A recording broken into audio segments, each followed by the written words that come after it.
Hello, everyone, and welcome to the Flow Over Fear podcast, where it is our mission to help you to rise above fear and realize your ultimate potential in leadership and life. I'm your host, Adam Hill, and it is my goal to share with you the human side of high performance. My guests share their experience with fear, anxiety, struggle, challenge, and most importantly, despite all of it, how they rose above it to achieve incredible results. So, if you're ready to rise up, let's get started. Hello, everyone, and welcome to this recap episode of Flow Over Fear. And today I'm going to recap the interview that I just had with Mike Ayala. And this was an incredible interview, an incredible story. He's just this incredible guy who's overcome so much in his own life and overcome so many different challenges, but he's done so through this incredible grace and this incredible spirit. And he's built himself into a person. Mike has built himself into a person that is so giving, so caring, so service-oriented, that he's just that his successes are bleeding out into the world. And he's sharing that with his platforms like Investing for Freedom, the podcast that he runs, and the company that he runs, where he coaches people to find their own freedom. And through Velocity Venture Partners, where he is building a private equity firm based on all of his other talents that and all of his other resources that he has and partnerships that he has. He grew up in a mobile home park, and he turned into an investor in mobile home parks so that he could serve that community and help create affordable housing for people. And growing up in that mobile home park, he grew up in something of a broken home where his father was an alcoholic, a drug addict, and in that environment, it created a lot of fear for Mike. It created a traumatic environment for Mike. But Mike was able to survive that and thrive through it by what he called seeing the grace in the world. Finding the simple pleasures, like when his grandmother took him out to McDonald's and he got the Happy Meal toy that many of us at our age can remember and have nostalgia over. So he was happy despite the fear. There's a lot of lessons to be learned there because Mike is a self-described forgiving person. And it was through that forgiveness that he was able to kind of let the trauma go. Not only that, but he talked about the idea that as he grew older, as he became an investor, as he joined communities, he found the power of community, found the power of mentorship, and found the power of healing through telling as many people as possible about the challenges and the traumas and how they affected him as a young boy. And that can serve all of us. All of us can learn from that experience. And I say this repeatedly on this show, so I want to bang it into everybody's head as hard as I can, that community is one of the best ways to rise above our fears, whatever they may be. A community that supports us, that challenges us, that can hold us accountable, that we trust. That community. I've been in a number of those communities, as I've said, the first of which was being treated for alcoholism in Alcoholics Anonymous. That was the first time that I realized that I might not be alone in this journey of anxiety and fear and addiction. And it became a path for healing. Community can be a path for healing for any number of us to heal and to grow and to become what we want to become. Not just to heal, because if we want to achieve something in our lives, a community of people that we trust and admire and that has what we want or is working toward what we want, that is a powerful way to find that find that success that we want. Mike, I believe, recognizes that. That's why he built communities to help people like you and I to learn to get that freedom and build freedom for ourselves. I asked Mike early in the conversation, actually it was my first question to him, what he felt freedom is. What is freedom to him? because he has this show called Investing for Freedom. And freedom is such a big word. We all define it so differently. But what does it mean to him? And for him, it was really that freedom is a choice. We tend to overcomplicate our lives. And when we do so, when we're overcomplicating our lives, he says that we really become slaves to a lot of different things that aren't really what we want to achieve. And it really becomes just finding that simple, finding the simplicity. And this is an important concept because a lot of us want to make it difficult. We want to make joy. We want to make happiness. We want to make freedom difficult. And in the meantime, we're actually putting ourselves in our own prisons. So what is that happiness? And Mike used something that he called REM, something from one of our favorite bands from the 80s, right? Let's all go break out our Losing My Religion photo or music. Let's take it out and listen to what's that? What was their album called? Eponymous? I don't remember. Anyway, I digress. But REM stands for relationships, experiences, and memories. Those are the things we should be seeking. That's the simple we should be seeking. And if we do that right, that's where freedom comes in. That's where we can find the joy in the things. That's where we can find that. And I asked him later in the interview. So that was my first question: is what do you think? What is freedom to you? One of my last questions is: do you have any advice for people that are just starting this journey or want to make a change, or maybe feeling like they're trapped? And his answer was first another. And this is another thing that comes up repeatedly in a lot of these interviews about rising above fear. It's getting clear on our core values. What are our values? And if you can get clarity on that, you can get clarity on a direction. Because if you do that first, you can get to the second part, is you can find out, what do you want it to look like? What do you want your life to look like? What does a fulfilling and free life look like to you? And maybe it's not where you're at right now. Maybe what you're doing now, maybe the reason you're feeling fear or anxiety is because whatever you're doing is not aligned with your values. So how can you clarify your values, and how can you define what your future you looks like? A lot of times this can come from doing something like a vision, something like a vivid vision. Cameron Herold wrote a book called Vivid Vision, which can help you to draft a longer term 5 or 10 year vision of where you want to be. Many other books talk about how to create your vision. And then if you visualize it clearly. And then the final piece of advice, it was, what will get you there? What will you get you to that point that you want to become? And he mentioned that a lot of us do this backwards. We take the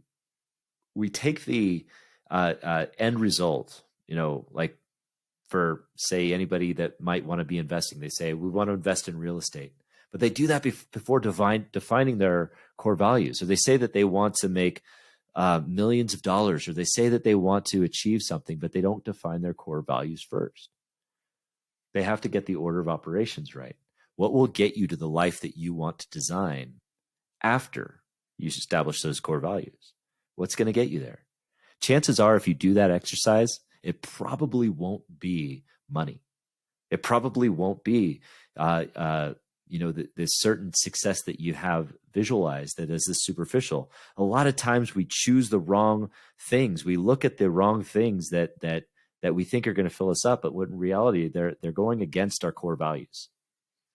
So put a lot of thought into that. Put a lot of thought into your values and your vision, and then see what gets you there. And a lot of us are held up too by the fact that what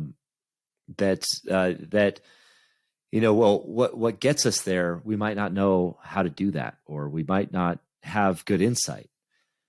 And this is where the power of mentors comes in, and this is where the power of mentors came in for Mike. Coming out of jail early on, because he was serving time in jail, which, by the way, was a very, very powerful story as well. He was serving time in jail for possession and use of methamphetamine. And during that time, his then girlfriend, his then girlfriend was actually sending him letters in jail, and he was experiencing this massive amount of grace. He was experiencing this forgiveness from his girlfriend and his girlfriend's parents at the time, and he wondered why he was getting that. But one of the things that I realized during our interview was that he was a self-described forgiving person at a young age, going through the challenges he went through, but he forgave. And this was coming full circle because he was being forgiven. And he was starting this new life, and he even grew through that trauma. And that's where community again took hold.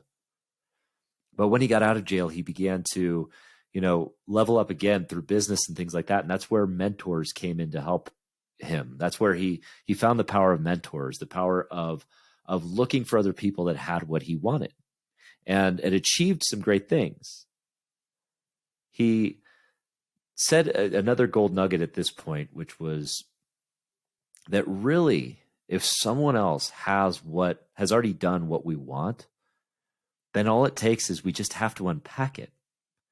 There's a framework for it. Once you discover the framework for what you want to achieve, then it's all about just executing on that framework.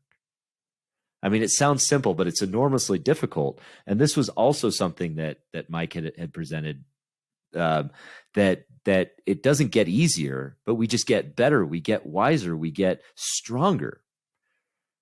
And we do so through our community, through mentors.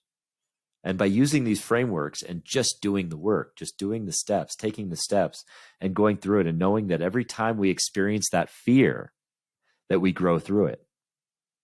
On fear, Mike said that if we're experiencing it, maybe we're in the right place. Sounds very similar, doesn't it, to what we talk about here a lot on the show, is that even though fear is uncomfortable, maybe that discomfort is serving a purpose. Maybe it's telling us as a signal that we're headed in the right direction. And so there were a lot of great gold nuggets in this, and Mike is clearly a very knowledgeable and wise individual, not just as it relates to investments, but as it relates to life and life experience. We even got into conversations on parenthood, which he and his wife run a couples mastermind, which I think is really, really cool, because helping them become better partners, better parents, all those kinds of things. And he mentioned that he does something quite contrarian to what we believe today, what a lot of parents do today, which is they're what are called yes parents. He says the majority of the time our default is a no when we're talking to our kids. Mom, I want to have a sleepover. No. Dad, I want to go out and stay past curfew. No. It's just our default response, and it's not because and a lot of it may be based out of fear. A lot of it may be based out of laziness. But we have this default response, and we may be preventing our kids from developing that freedom or developing the experiences, the relationships, and the things that they might want to that might help them to grow.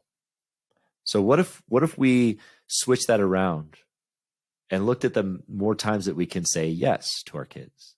Not yes, go use drugs, or yes, go get a tattoo at 8 years old. But yes, reasonably. Why not make the default yes, and then ask ourselves why not? There's a lot of power in that.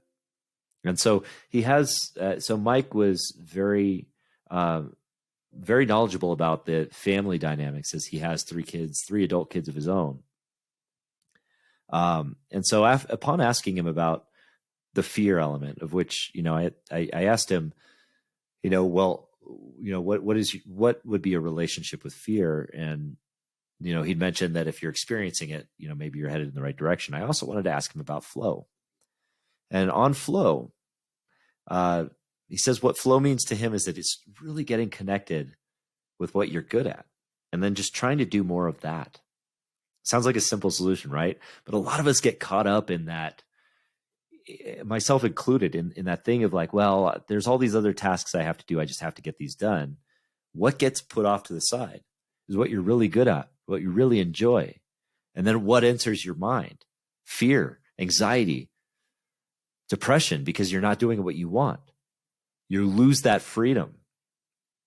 You lose that freedom when you compromise your ability to practice flow. You can practice flow by understanding, knowing really, really well what you're good at, where your talents are, and where that mixture of talents can add significant value to the world. Where are your talents? Are you doing it enough to get you into that flow state? Or are you doing a lot of the tasks that you're not good at, or that don't serve or don't add value, and you're living as a slave? So lean into the things that you're good at. Lean into what you're good at and can add value to the world. And if you want to listen to this episode, please, go to Flow Over Fear, hit the subscribe button, listen to my interview with Mike Ayala. It was an incredible story. I was really grateful to have him on. He's got a great platform. Look him up at Investing for Freedom. Look him up at the Mike Ayala on Instagram, and check out the Investing for Freedom podcast. It's a really, really great podcast. I'm a huge fan. And velocityventurepartners.com if you want to learn about his private equity group. Learn more about Mike. And until I see you next time, we'll talk soon. Thanks. Hey, everyone. Thanks for tuning in to the Flow Over Fear podcast. If you'd like to learn more about getting into flow and learn the foundations of flow, I have a free video series on my website at www.adamcliffordhill.com called The Foundations of Flow. Feel free to go there and download it and start your journey to rising above fear and achieving greater flow in your life. And if you like this episode, and I'm guessing you did if you stuck around for this long, then please do me a favor and hit the subscribe button, and you will receive notifications when I have new interviews, new recaps, and new trainings that pop up on YouTube. Thanks again for joining us.